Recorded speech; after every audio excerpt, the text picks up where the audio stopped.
6 years ago, Jasna Colin pretended to enjoy the party, giving no indication that she intended to have one of the guests killed. She wandered through the crowded feast hall, listening as wine greased tongues and dimmed minds. Her uncle Dalinar was in the full swing of it, rising from the high table to shout for the Parshendi to bring out their drummers. Jasna's brother, El-Hokar, hurried to shush their uncle, though the Alethi politely ignored Dalinar's outburst. All save El-Hokar's wife, Ai-Sudan, who snickered primly behind a handkerchief. Jasna turned away from the high table and continued through the room. She had an appointment with an assassin, and she was all too glad to be leaving the stuffy room, which stank of too many perfumes mingling. A quartet of women played flutes on a raised platform across from the lively hearth, but the music had long since grown tedious. Unlike Dalinar, Jasna drew stares. Like flies to rotten meat, those eyes were constantly following her. Whispers like buzzing wings. If there was one thing the Alethi court enjoyed more than wine, it was gossip.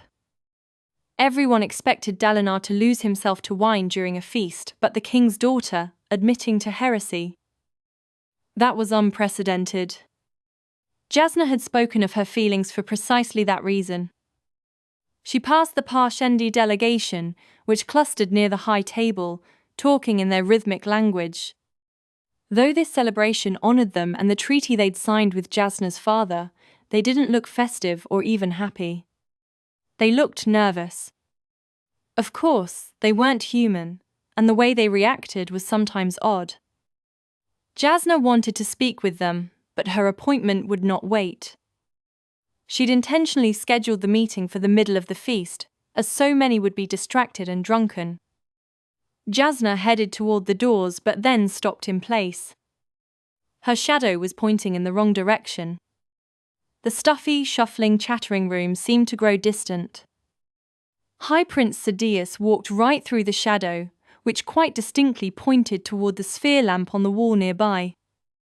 Engaged in conversation with his companion, Sadeas didn't notice. Jasna stared at that shadow skin growing clammy, stomach clenched, the way she felt when she was about to vomit. Not again. She searched for another light source.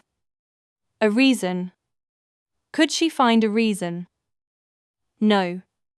The shadow languidly melted back toward her, oozing to her feet and then stretching out the other way. Her tension eased. But had anyone else seen? Blessedly, as she searched the room, she didn't find any aghast stares. People's attention had been drawn by the Parshendi drummers who were clattering through the doorway to set up. Jasna frowned as she noticed a non-Parshendi servant in loose white clothing helping them. A Shin man? That was unusual. Jasna composed herself. What did these episodes of hers mean? Superstitious folk tales she'd read said that misbehaving shadows meant you were cursed. She usually dismissed such things as nonsense, but some superstitions were rooted in fact. Her other experiences proved that. She would need to investigate further. The calm, scholarly thoughts felt like a lie compared to the truth of her cold, clammy skin and the sweat trickling down the back of her neck. But it was important to be rational at all times, not just when calm. She forced herself out through the doors, leaving the muggy room for the quiet hallway. She'd chosen the back exit, commonly used by servants. It was the most direct route after all. Here, master servants dressed in black and white moved on errands from their bright lords or ladies. She had expected that, but had not anticipated the sight of her father standing just ahead, in quiet conference with Bright Lord Meridas Amaram. What was the king doing out here? Gavilar Cholin was shorter than Amaram, yet the latter stooped shallowly in the king's company. That was common around Gavilar, who would speak with such quiet intensity that you wanted to lean in and listen, to catch every word and implication. He was a handsome man, unlike his brother, with a beard that outlined his strong jaw rather than covering it. He had a personal magnetism and intensity that Jasna felt no biographer had yet managed to convey. Tarim, captain of the King's Guard, loomed behind them. He wore Gavilar's shard plate. The king himself had stopped wearing it of late, preferring to entrust it to Tarim, who was known as one of the world's great duelists. Instead, Gavilar wore robes of a majestic, classical style. Jasna glanced back at the feast hall. When had her father slipped out? Sloppy, she accused herself. You should have checked to see if he was still there before leaving. Ahead, he rested his hand on Amaram's shoulder and raised a finger, speaking harshly but quietly, the words indistinct to Jasna. Father? He glanced at her. Ah, Jasna. Retiring so early? It's hardly early, Jasna said, gliding forward. It seemed obvious to her that Gavilar and Amaram had ducked out to find privacy for their discussion. This is the tiresome part of the feast, where the conversation grows louder but no smarter, and the company drunken. Many people consider that sort of thing enjoyable. Many people, unfortunately, are idiots. Her father smiled. Is it terribly difficult for you? He asked softly. Living with the rest of us, suffering our average wits and simple thoughts, is it lonely to be so singular in your brilliance, Jasna? She took it as the rebuke it was, and found herself blushing. Even her mother Navani could not do that to her. Perhaps if you found pleasant associations, Gavilar said, you would enjoy the feasts. His eyes swung toward Amaram, whom he'd long fancied as a potential match for her. It would never happen. Amaram met her eyes, then murmured words of parting to her father and hastened away down the corridor. What errand did you give him? What are you about this night, father? The treaty, of course. The treaty. Why did he care so much about it? Others had counselled that he either ignore the Parshendi or conquer them. Gavilar insisted upon an accommodation. I should return to the celebration, Gavilar said, motioning to Tarim. The two moved along the hallway toward the doors Jasna had left. Father? What is it you aren't telling me? He glanced back at her, lingering. Pale green eyes, evidence of his good birth. When had he become so discerning? Storms. She felt as if she hardly knew this man any longer. Such a striking transformation in such a short time. From the way he inspected her, it almost seemed that he didn't trust her. Did he know about her meeting with Liz? He turned away without saying more and pushed back into the party, his guard following. What is going on in this palace? Jasna thought. She took a deep breath. She would have to prod further. Hopefully he hadn't discovered her meetings with assassins, but if he had, she would work with that knowledge. Surely he would see that someone needed to keep watch on the family as he grew increasingly consumed by his fascination with the Parshendi.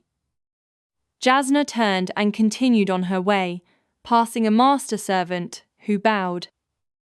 After walking a short time in the corridors, Jasna noticed her shadow behaving oddly again. She sighed in annoyance as it pulled toward the 3 stormlight lamps on the walls. Fortunately, she'd passed from the populated area and no servants were here to see. All right. That's enough. She hadn't meant to speak aloud. However, as the words slipped out, several distant shadows originating in an intersection up ahead stirred to life. Her breath caught. Those shadows lengthened, deepened. Figures formed from them, growing, standing, rising. Stormfather.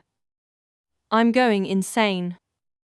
One took the shape of a man of midnight blackness, though he had a certain reflective cast, as if he were made of oil.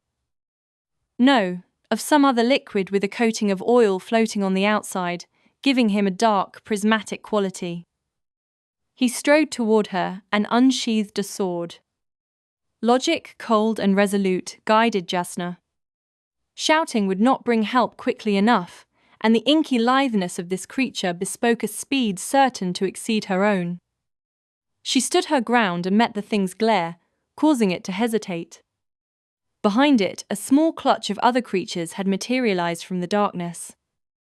She had sensed those eyes upon her during the previous months. By now, the entire hallway had darkened, as if it had been submerged and was slowly sinking into lightless depths. Heart racing, breath quickening, Jasna raised her hand to the granite wall beside her, seeking to touch something solid. Her fingers sank into the stone a fraction, as if the wall had become mud. Oh, storms. She had to do something. What? What could she possibly do? The figure before her glanced at the wall. The wall lamp nearest Jasna went dark. And then the palace disintegrated. The entire building shattered into thousands upon thousands of small glass spheres, like beads. Jasna screamed as she fell backward through a dark sky. She was no longer in the palace. She was somewhere else, another land, another time, another something. She was left with the sight of the dark, lustrous figure hovering in the air above, seeming satisfied as he resheathed his sword. Jasna crashed into something, an ocean of the glass beads. Countless others rained around her, clicking like hailstones into the strange sea. She had never seen this place. She could not explain what had happened or what it meant. She thrashed as she sank into what seemed an impossibility. Beads of glass on all sides. She couldn't see anything beyond them, only felt herself descending through this churning, suffocating, clattering mass. She was going to die. Leaving work unfinished, leaving her family unprotected. She would never know the answers. No. Jasna flailed in the darkness, beads rolling across her skin, getting into her clothing, working their way into her nose as she tried to swim. It was no use. She had no buoyancy in this mess. She raised a hand before her mouth and tried to make a pocket of air to use for breathing, and managed to gasp in a small breath. But the beads rolled around her hand, forcing between her fingers. She sank, more slowly now, as through a viscous liquid.